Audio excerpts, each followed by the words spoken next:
MSMotosuit Motocross TV. Good day, motocross fans, and welcome to another edition of MSMotosuit Motocross TV, only here at CCTN Channel 47. And yes, we're back here at the hometown of our big boss, Lou Autopia, in Calambua, Remigio, Cebu, for a fifth leg of MSMotosuit Motocross Series.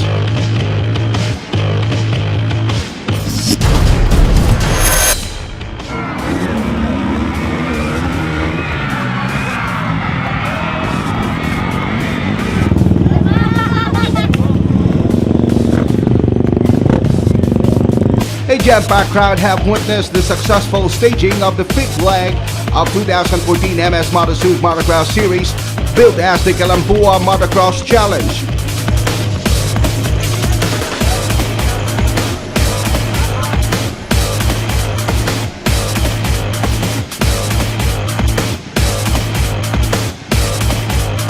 As early as Saturday, motocross riders and its racing team arrived early to try the natural terrain here in Calambua, Remigio, Cebu.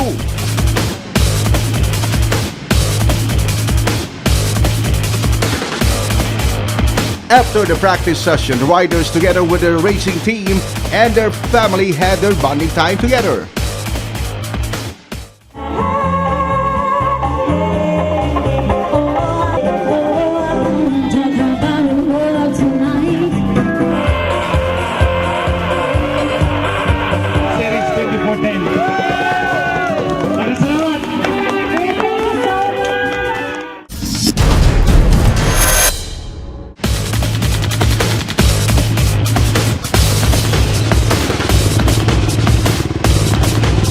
During the race day, a total of 100 riders all over the country joined the Calambua Motocross Challenge.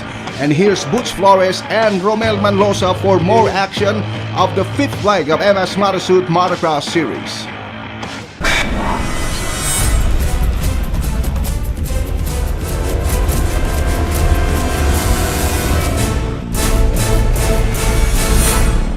Good day once again, motocross fans, and we are back again here in Calambua, Remigio, Cebu, racetrack for the fifth leg of the MSMotosuit Motocross Series 2014. And I am Romel Manlosa, and with me is Mr. I Love It, Mr. Butch Flores. Butch? Yes, good morning. And we will bring you, ladies and gentlemen, the Executive A category, which we will have a total of 10 riders for this leg, ladies and gentlemen. And here it is. We're going to bring you back the Executive A division. We have 10 riders, and the list includes Dexter Bacabak, Arnel Laknit, and Rosel Gongog, among others, ladies and gentlemen. Here we are. And taking the whole shot is Dexter Bacabak. Okay, yan. Nakita po natin whole shot. Dexter with Arnel Laknit, and of course with Rosel Gongog. Ang nakaproblema to, Sir Butch, ang open ay pagkuhan mo kay dunay lapok, no? Ay portion niya. Moto, dito yun, nagkumpul yun ang mga riders ato, no? Yeah. Ito. First turn, naagyo niya ang putik, no? Talking about the Calambua racetrack, Sir Butch, as we can see on your screen, ladies and gentlemen, the tabletop is very good, and most of this is uphill. Daghan uphill, downhill. Actually, sir, mao ginero nga pinakaswerte na to race, no? For the past 2 races na to, nag-uwan gito kanira nga time, no, nga nindot kay atong panahon wa gyud ta giuwan dire. So ang rider enjoy yung rider natin na talagang pakbakan, no? Kita po natin yung pakbakan ng rider. Nindot kayo ang scene, mga higal, na makita nimo from where our vantage point inyong nakita, na we can see both ang going o ang kuhan, ang pagawas, no? Uphill, and we have this rider Rosel Gongog chasing Dexter Bacabak and Arnel Laknit, who are the first 2 places. Bakbakan yun sila niya, gamayng panan, gamayng ligas, but Dexter Bacabak, I believe, o nagunit po, nagdominar siya Brut sa kuan sa race karon. Yes, Nagkita but tinaglit, no? pero si Arnel talaga sugpo na. And that's it. And we have our winners. Fifth placer goes to Honorable Nonoy Riluya. Fourth is James Duroy. Third, Rosel Gungog. Second, Arnel Aknit. And the champion is Dexter Baka. Coming up next is the 65cc category after these messages. Stay tuned.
MSMotosuit durability,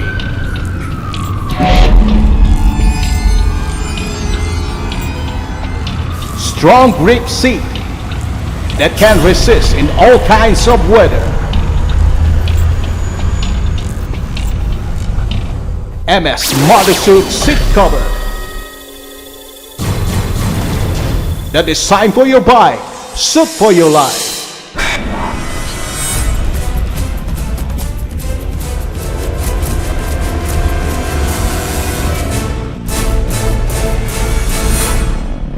We are back, and this is the 65cc category. We have 4 riders at the starting line, and Lloyd Abrinica is taking the whole shot.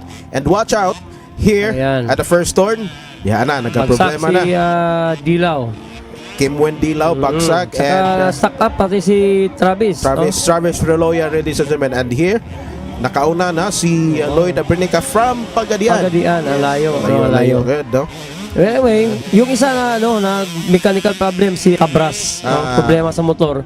Kaya ito lang tatlo yung nagbakbakan ngayon, itong Pagadian, Leyte at saka Cebu. San Fernando, Cebu, and the other one is Lao. Sorry, but Kim Win is from northern part ng Cebu. Anak po yan ni Edwin. Dalawa si Wano, isang Pagadian. Anyway, talagang breakaway talaga si Kit Lloyd, no? He is one of the top caliber rider ng mini 60, 50 and 65. No? Motocross riders from Visayas. Hintayin natin yan. This I believe kini si Travis Reloya is panit isa katuig nga Wala pa. sakay-sakay, Oo. no?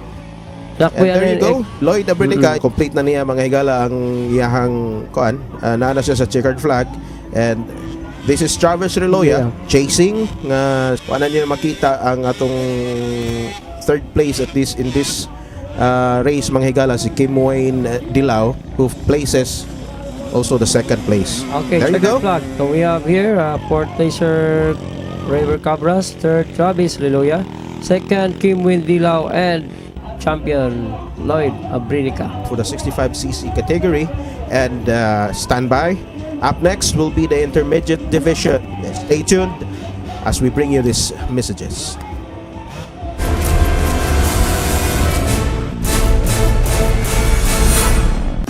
For real performance in your day-to-day needs and a complete line of lubricants and engine oils for your motorcycle requirements, Maximum Lubricants and Engine Oil Distributed by MSMotosuit Louis branches. Maximize created for world-class racers, proudly made in the US. MSMotosuit branches is also distributing super heavy-duty alloy steel sprocket, SSS sprocket for your daily use. Leovensi Muffler since 1950. The largest muffler manufacturer in Europe, now designed for Asia model motorcycle. Also distributed by MSMotosuit Louis branches is the Excel Takasago. For your original signature rim, designed to survive in any competition and a day-to-day use.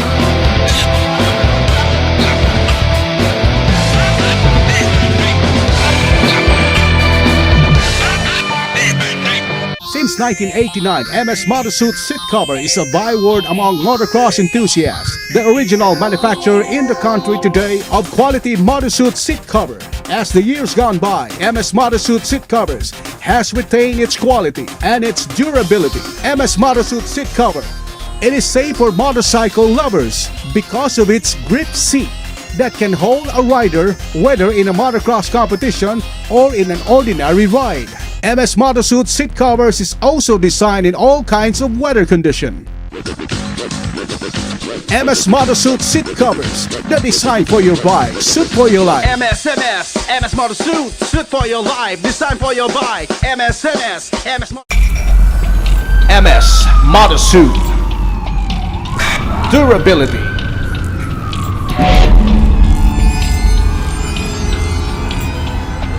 Strong grip seat that can resist in all kinds of weather. MSMotosuit seat cover. The design for your bike, suit for your life.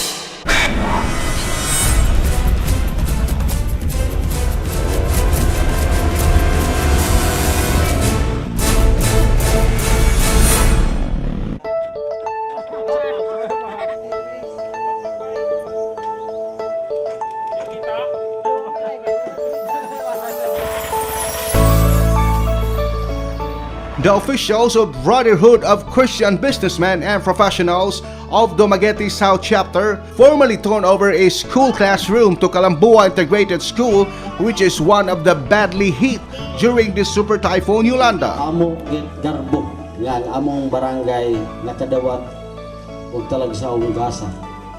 Sayod kami sa kadako sa area sa nabiktima sa Yolanda, kami gid ang nakadawat. So sa ngalan sa mga opisyalis ng barangay, sa among pamilya, dako kayo naman ning utang kabubuton. Dili gid namo ni kalimtan. The BCBP Dumaguete South Chapter, headed by its president Phil Ornopia, the brother of our big boss Lou Ornopia, has donated 200,000 pesos for the construction of a classroom in Calambua. Pag meeting na mo ito sa Dumaguete, ningon ang among mga kauban na kanang tungod sa kining nahog mo ng lab project sa BCBP. Tungod sa itong naitabong na akong kalamidad. Ang response po sa diri sa the part sa mga taga Calambua nga ibawa man sa situation nga wapoy kana ika-counter in terms of kanang money ba, so ang kuan na lang ang kusog na lang pud ba, hatag pud wapon ta mayo nga throughout the kanang kuano throughout sa pagbuhat sa project nga na ay naman pud ay mangita mo yung panginabuhian diri sa mabiyaan man panginabuhian bata siguro kung naatay makagahin ang usa ka head of the family usa ka adlaw ba duha ka adlaw mag-rotate ra no dili makaingon ta nga layo ra sa ang atong kabalakan nga di mahuman mo di ko na may tabo mahuman yun ang project. Look at this building. This is the product of the campaign Honesty. With a small amount, we were able to put up the building because of that campaign. Be honest, even if others are not. The officials, the parents, the teachers, and the students, thank you very much for supporting this program. BCBP is not only praise and worship, but we also do concrete action like this. We bring Christ by putting this building. This physical building will be an instrument to build the future of our students. There's an African proverb, and I quote, "It takes a village to educate a child." Ang pag-edukar, dili ras trabaho sa usa. Trabaho sa tanan na nagapuyo sa isa ka komunidad. So there is teamwork, cooperation, and collaboration in order to mold the minds and hearts of our students.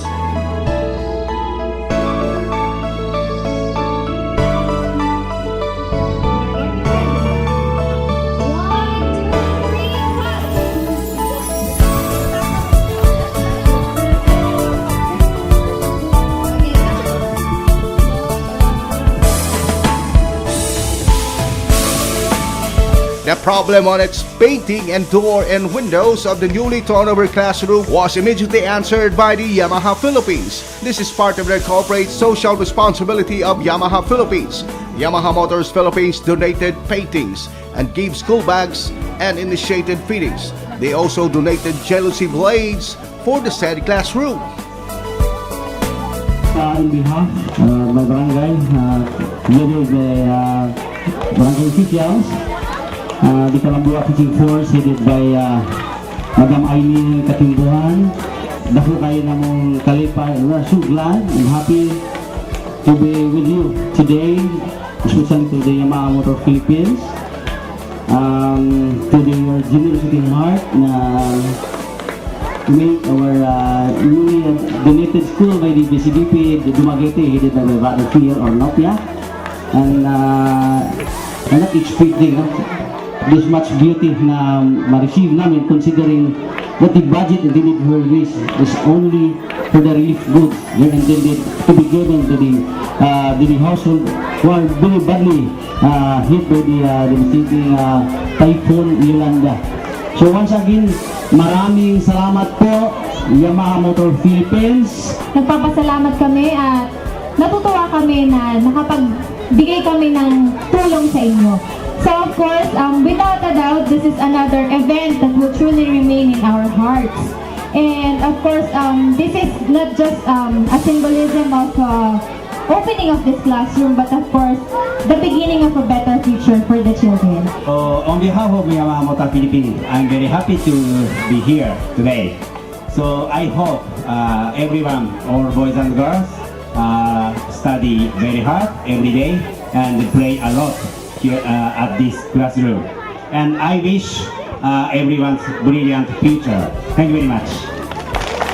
What makes this thing kanang mayon ko nga ano ang Ginoo nagimog yun siya mga katingalang buhat kay ang Yamaha Motor Philippines Incorporated, which I am also a dealer of this good company, come into the picture sa nindo lang usa sa ilang mga personnel nako, then they said na pwede ba mo mo sponsor sa mga lumba sa sa MSMotosuit. Immediately I contacted Lo, then na hatch din idea, then the opportunity nakita nila ni project ko pa nahuman ba. So although di man mo gusto nga ang among ibiyaan ni building nga dili mahuman, but we are so happy nga with the nisulod ang Yamaha sa picture, and nangutana sila nilo sa maning building nga anong wa man nahuman. So mo ni ang history. So ang Yamaha they come into the picture, tabang sila nga mahuman ipintalan o ikumpleto ang mga kulang ang mga aspeto sa building.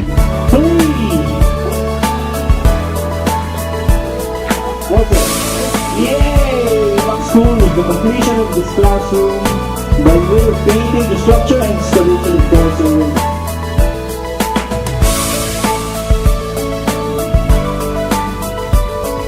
For MSMotosuit Motocross TV, this is Remigio.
1989 MS Motosuit seat cover is a byword among motocross enthusiasts. The original manufacturer in the country today of quality motosuit seat cover. As the years gone by, MS Motosuit seat covers has retained its quality and its durability. MS Motosuit seat cover.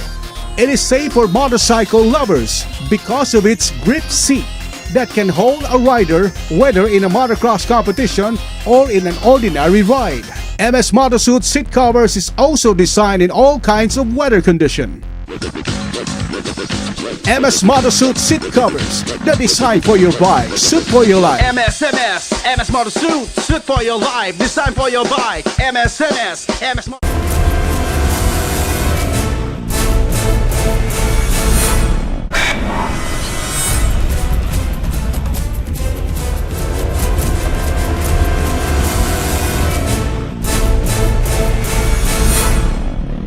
We're back, ladies and gentlemen, and this is the intermediate division of the fifth leg of the MSMotosuit Motocross Series 2014, and still with me is Butch Flores. Yes, good morning, Mel. And got the whole shot. Jacob Orby. Yes. Jacob Orby. No, it's Ilonggo. JB. Bacaba. Okay, he got the JB whole shot. Bacaba. And with him now is Windsor and Jacob. Ayan, kita natin. Oh, grabe na yung action ng intermediate is just one step away from expert division. No? Oo. Alam mo, bay, yung motor na iba dyan, lalo kay Windsor, kay Jacob, 250 lang yan. Jacob is sponsored by MSMotosuit Racing Team. Ah, okay. Ayan, hinabol. Kita mo? Kinuha yung 450 sa 250. Ayan. Okay, he is now our race leader, Jacob Orbe of MSMotosuit Racing Team. With JB, pangatlo si Windsor. Pero pangalawang laps pa yan. And Scott Remy and rider number 567, JB Bacabak, is kuan mo gid baka gyud sila mayo, no? Along with Windsor Pamorca. Grabe din sila, and in a while makita ninyo na Nagusob ang changes change na ang formation, but si Jacob Orby is pulling away sa atong race, mga higala. And you can see ang bakbakan ni JB Bacabak ug ni Scott Remy. Scott Remy is from Dumaguete. He is riding F&F Racing Team. Yan po ang half friends, half price. Okay. Anyway, greet muna ako. Greet muna aking yung kaibigan aking organizer ng Tawi-Tawi Motocross, Pepe Mar. And of course, Provincial Treasurer, Patricia Mar. And of course, former Assemblyman, Sir Norjay Sahali. Thank you.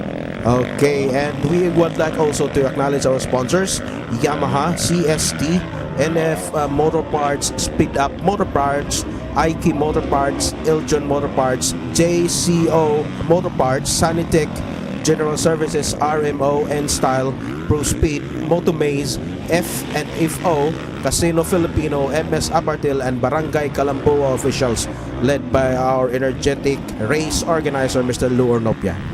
Talagang maswerte tayo sa panahon, no? Binigyan tayo. Grabing ulan talaga sa Cebu. Dito sa Calambua, walang uwan. Nag-enjoy talaga yung mga rider. Tsaka yung nanonood, grabe. Ang daming tao sa Calambua. If I were a spectator, ani siguro, Bots, no? Ma-enjoy siguro ako. Kay nindot kayong vantage points, nakaka sa taas. Kunya, halo siguro mga 80% sa racetrack imong makita. No? Grabe. Baraka, kumbaga top view tayo eh. Nasa taas tayo, yung racetrack dyan sa baba. Nindot kayo. Oo. This is natural terrain, di ba? Natural terrain and it's outdoor racetrack. Talagang full speed. Wapo. Enjoy good ang rider. And we are not expecting Jacob nga mauna kasi bago lang yan nakabalik. Bago na bali yan eh. Jacob, he is from San Fernando, La Union. Kinuha na ni Lou Ornopia. And he is using only a 250cc YCF.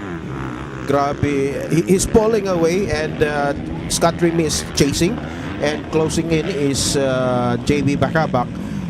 I believe kung naabot pa lang ni og kanang pila ni siya ka kuan lap, murag ma-change pa siguro ang scenario if naapat ni second hit, ma-change ang scenario.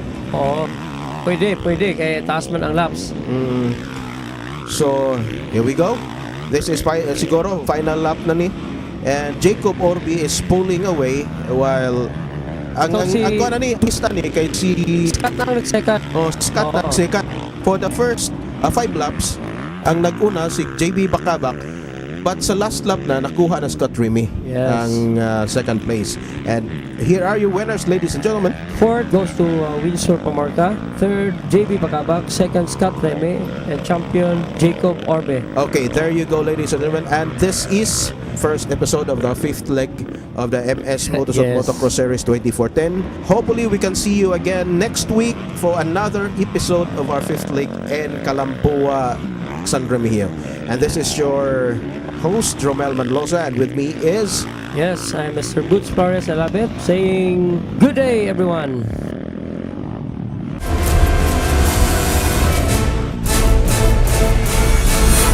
Since 1989, MS Motosuit seat cover is a byword among motocross enthusiasts. The original manufacturer in the country today of quality motosuit seat cover. As the years gone by, MS Motosuit seat covers has retained its quality and its durability. MS Motosuit seat cover. It is safe for motorcycle lovers because of its grip seat that can hold a rider whether in a motocross competition or in an ordinary ride. MS Motosuit seat covers is also designed in all kinds of weather condition.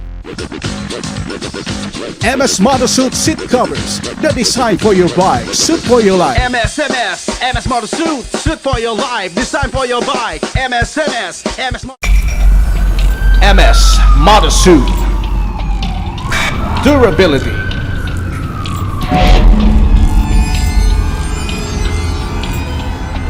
Strong grip seat that can resist in all kinds of weather. MS Motosuit seat cover.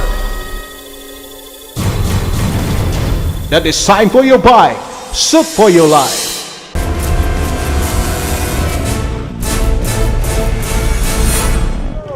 MSMotosuit Motocross Series would like to thank the following: Yamaha, CST, ASC Prime Trade Incorporated, Leo Vinci, SSS Sprocket, Maxima Racing Oils, Dragon Star Marketing Incorporated, D-Stone, FNFO Motor Parts, RMO Motorcycle Accessories Parts Shop, JCO Motor Parts Supply, Pro Speed Motor Parts Supply, Motomaze, Ike Motor Parts and Accessories, MS Aparto, located at General Maximum Avenue, corner Runman Street, Cebu City, Brother Motor Parts, LMO Motor Parts, Speed Up Motor Parts, Sanitec, NF Enterprises, Lauron Refrigeration and Air Conditioning.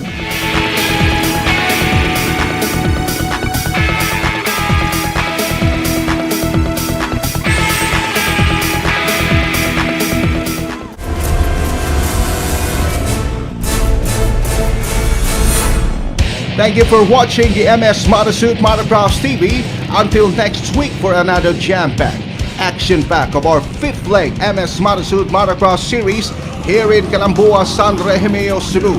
This has been Remigio. Thank you for watching. Have a nice day.